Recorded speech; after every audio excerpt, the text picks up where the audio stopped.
Welcome to our podcast where we take an in-depth look at the critical issue of ocean pollution. Our planet's oceans are a vital part of our ecosystem, covering over 70% of the Earth's surface and providing a home to countless species of marine life. However, the impact of human activity on our oceans has been devastating, with pollution taking a heavy toll on the health of our oceans and the creatures that call them home. It is essential to note that ocean pollution is a new phenomenon. For decades, humans have been dumping waste and toxic chemicals into our oceans, leading to the destruction of marine ecosystems and a threat to human health. The scale of this problem is enormous, with estimates suggesting that over 80 million tons of plastic enter our oceans each year, and up to 13 million tons of oil spills occur in our oceans annually. In this episode, we'll be exploring the causes and effects of ocean pollution, from plastic waste and oil spills to chemical pollutants and climate change. We'll dive into the alarming facts and statistics that underline the scale of this problem, and hear from experts in the field about the impact of ocean pollution on marine life and the wider environment. Furthermore, we'll examine the innovative solutions being developed to tackle this global problem, from biodegradable plastics and recycling initiatives to ocean cleanup efforts and marine conservation programs. We'll learn about the importance of reducing our dependence on single-use plastics, adopting sustainable fishing practices, and promoting ocean-friendly policies that protect our oceans' health and vitality. Finally, we'll discuss the role that each of us can play in protecting our oceans and preserving the delicate balance of our planet's ecosystem. We'll explore the simple changes we can make in our daily lives to reduce our impact on the environment and advocate for policies that promote sustainable development and environmental protection. Join us as we navigate the complex issue of ocean pollution and learn about the steps we can take to protect our oceans, preserve our planet's delicate ecosystem, and safeguard the future of our planet. Hi, I'm Courtney Crouch. I'm Will Essler. And in this podcast, we will be asking questions to... I'm Max Cabal. Jack McKenna. And Jack Evans. All right, our first question is, what wildlife is impacted by ocean pollution? I think basically, the ocean's a big shared home. So I think anything that really kind of uses, anything that needs clean water, rather, gets affected by pollution. So we're talking lots of species. Yes, I live by an ocean, and a lot of plastic straws are on the beach, and many of the sea turtles, they are getting sick or dying because of them. And it's just really tough to see out here. Yeah, I agree with Jack McKenna. I definitely see a lot of pollution in beaches in Florida, and that affects everything, including birds, which aren't part of the ocean ecosystem, but it does affect them because their food is dying off and then they won't have anything to eat. So I definitely do think it's a varied thing. I agree. Save the turtles. It's actually quite interesting that turtles are the victims. We see turtles everywhere. Right? Save the turtles. Save the turtles. What about the fish? Yeah, What about the lobsters? What about the sharks? That is true. I don't know. Why do you think they picked turtles, though? Like, out of everything in the ocean, why turtles? Well, you know those Gatorade packages? yeah. Yeah. Buy an 8-pack of Gatorade. I think Yeah. a turtle's head is like perfect for going through there. What about, like, I guarantee some fish could fit in there, too. Oh, definitely. It's definitely not just turtles, but, like, why do you think the media just, like, picks turtles to be, like, that, like, main creature? I think, you can make a turtle cute. You can make a turtle. What about be a Nemo? figure. Nemo's cute. Well, Nemo is cute, but turtles are endangered. So That is a good point. Okay, on to the next question. How much ocean pollution is there? 5.25 trillion pieces of plastic are actually estimated to be in our oceans, which is, Mr. Evans, is that a lot or what? according to my calculations, that is a lot, McKenna. It's actually too much. Too much, you say? Maybe even too much. That is a lot. It says that there's 250 million metric tons of plastic in the ocean, which I mean, like, that's a lot.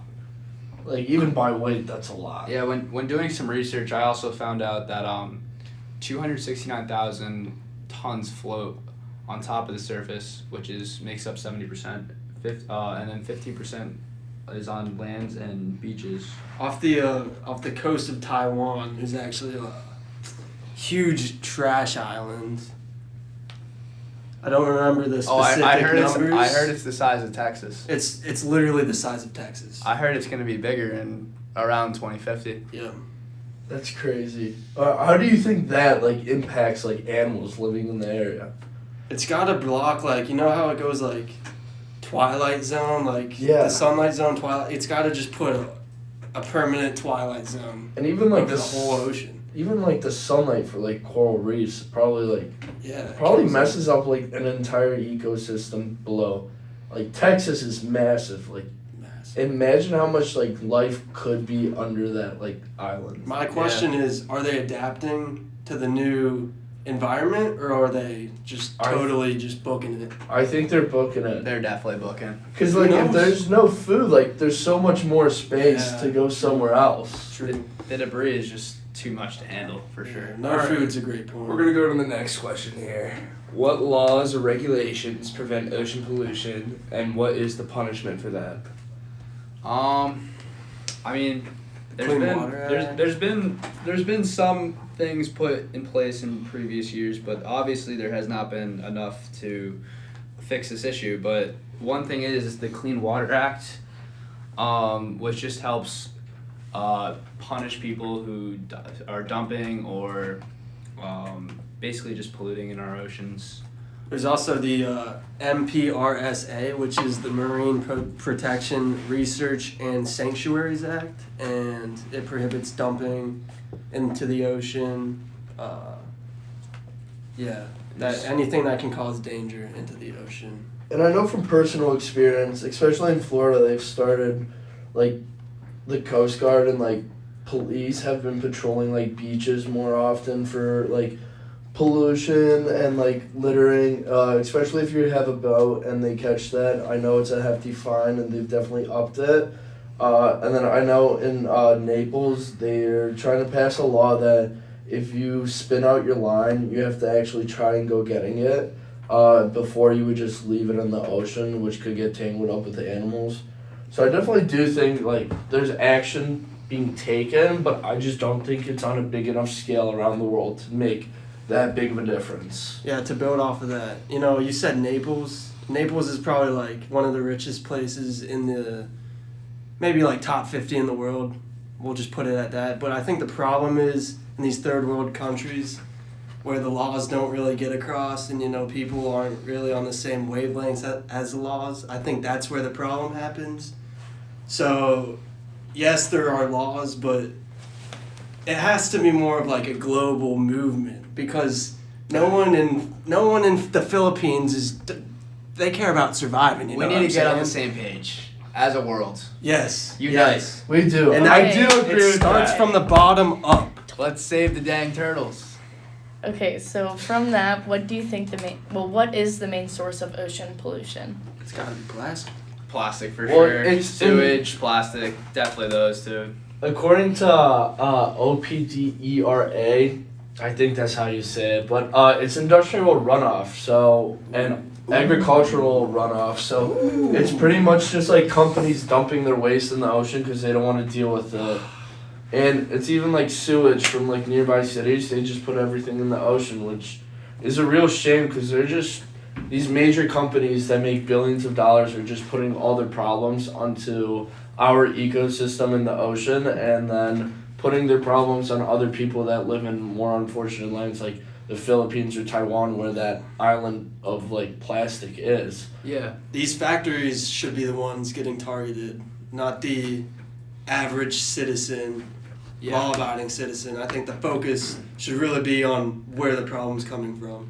Yeah, and according to NOAA, 80% of marine life actually comes from land-based sources, which is pretty significant in how humans really put all this plastic in our oceans. Alright, for our next question, how can we combat ocean pollution? I think we started touching on this a little bit. We really just have to push the narrative of don't litter, especially if you're in the Philippines or somewhere like that. Or You don't need to litter. We get you're trying to survive. We get it's already dirty. We get it's going to be hard to just turn around and start picking up trash. You're going to need like 15,000 trash bags. We get that. But just don't throw that Capri Sun in the ocean. I mean, there just needs to be more laws and regulations. I feel like we need to have more strictness towards Like- ocean pollution. We like need to enforcement. law enforcement needs to get more involved Need to get and more- punish people because I feel like that's the only way we're going to be able to solve this issue. And also, I feel like we need to have more campaigns and agencies to help clean what we've already messed up. I agree with that. I definitely think we have to hold people accountable, but I have to disagree with Jack Evans here. I think it should be the big companies that should be held responsible. I thought you said the average Bible Well, that's what I citizen. said, but the Philippines, it's not just the big companies. Well, if you think about it, a fishing line isn't going to do as much damage as an entire factory dumping their waste. You should see the shores of these places. I know, I do see it, Yeah. but how much of that do you think comes from a factory? Or Most like a of it. landfill? It's confirmed most of it. We just said. Most Yeah. of it. But yeah. Most of it. So tackle the main problem before you For sure. go down. For sure. Like start with the main thing that's like hurting the ecosystem. Yeah. Okay, so how does climate change affect ocean pollution? It's a good one. Climate change. I mean, that kind of depends on the area you are, because I think it like if you're more north, like by like New York, where there's like, I mean, it's more like dirty water compared to where you're in Australia. I definitely think it's different, especially since like some of the plastic could melt and it could like reflect sunlight, increasing water temperatures. So I think it just depends on the area and how far above or below you are from the equator. And then like also like melting sea ice, like I think all this, because the ocean does control the weather, so if we're harming the ocean, I think it will harm the climate. I didn't know it controls the weather. That was a great fact. I agree. I think the most concerning part is just the water levels, and then once they get higher, the trash is also there. So. I mean, what goes around comes around. So, like, by us polluting our own earth, and the increase in climate change, at the end of the day, it's just gonna make things 10 times worse for our world and our oceans. All right, for our next question, do some countries have more regulations than others on ocean pollution? Yeah. Yeah, I mean, we were talking about this before. Like, Florida has been tackling it. I feel like Florida is like very up to date with it and trying to do their best. But then countries like Taiwan, like Jack Evans said, like they're fighting to survive and putting a meal on the plate. They don't really care about some bottles on the beach. They could be used for certain things, but I definitely think it's based off wealth, and that's why I do think that like the U.S. and other powerful countries should lead the charge in protecting our oceans. Yeah, I agree. I feel like the U.S., as much as it is a big issue here, I feel like we are doing more than other countries compared to obviously like the more eastern ones like Taiwan or China or whatever. But there definitely needs to be more things to go around in all countries to help solve this problem. I think my take on it is us being the U.S., we shouldn't be responsible for pushing this. Although, like, yeah, we are in the right here and we know what's up. I think there should be several. I just think every country with a certain amount of money, certain amount of wealth, like top 10 wealthiest countries, I think they should all form like a sort of a NATO, like a pact. But it's helping fight this issue. And I think, because I don't think that one country can do it. I think it has to be a communal effort. Okay, so jumping off of that, what are some of the current solutions being implemented to reduce ocean pollution, and how effective are they? Well, in the U.S. at least right now, there are organizations going around that are helping to clean the oceans and save certain animals from being impacted from the plastic pollution and all that. And I would say that's a good start, but there needs to be a lot more to that. Like I feel like there needs to be more organizations out there that are helping with this, because this issue is getting way out of hand. And If it's like, in my opinion, I feel like this whole movement kind of declined. I don't know. No, I do agree 100%. with that. Like at the start, like a couple years ago, it was like everyone had metal straws. Mhm. It was a whole trend, Yeah. and now everyone's like back and like Worried about different things. yeah. I feel like people's priorities have definitely shifted in the past couple years.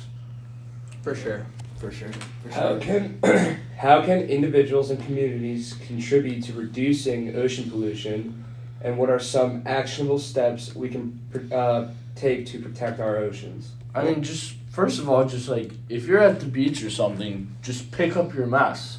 Pick it up. Like if everyone You're keeps not themselves cool. in check, like there won't be as much pollution. Obviously, there might be a couple slip ups, but it won't be as much. Yeah. And then also keeping others people in check. Like if someone litters, like tell them, be like, Your hey, brother's keeper. like, and then like volunteer work. Like I volunteered in Florida picking up trash from beaches, and honestly, it was a great experience. And seeing some of those sides with all that trash on the beach is really sad to see.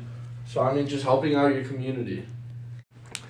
All right, to wrap things up here, the issue of ocean pollution is very complex, and it's a pressing problem that demands immediate attention and collective action from all of us.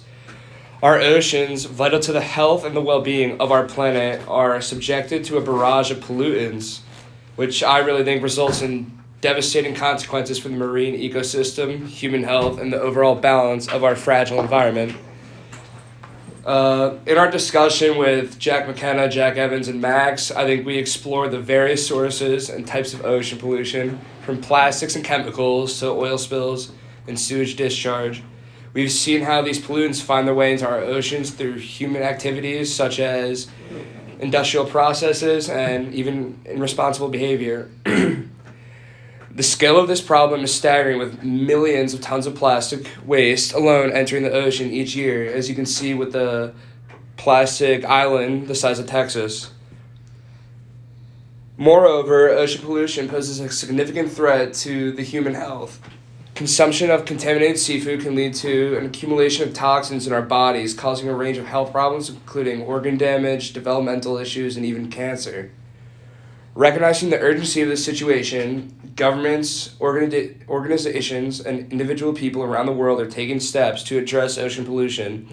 International agreements and conventions such as the UN Sustainability Development Goals and the Paris Agreement emphasize the need for sustainable practices and pollution reduction. Collaborating among governments, NGOs, scientists, and the private sector is vital to drive meaningful change. By pooling our resources together, sharing all of our knowledge, and fostering international cooperation, we can develop comprehensive strategies and solutions to tackle ocean pollution at its source. This includes supporting developing countries in their effort to build capacity, improve waste management infrastructure, and adopt sustainable practices. In the end, however, ultimately, addressing ocean pollution requires a collective commitment from individuals, communities, and governments worldwide. It demands a shift in our relationship with the environment, where we need to recognize the intrinsic value of our oceans and acknowledge our responsibility by protecting them. By taking decisive action today, we can ensure a cleaner, healthier, more sustainable future for our oceans and generations to come. The time to act is now. Thank you all for listening.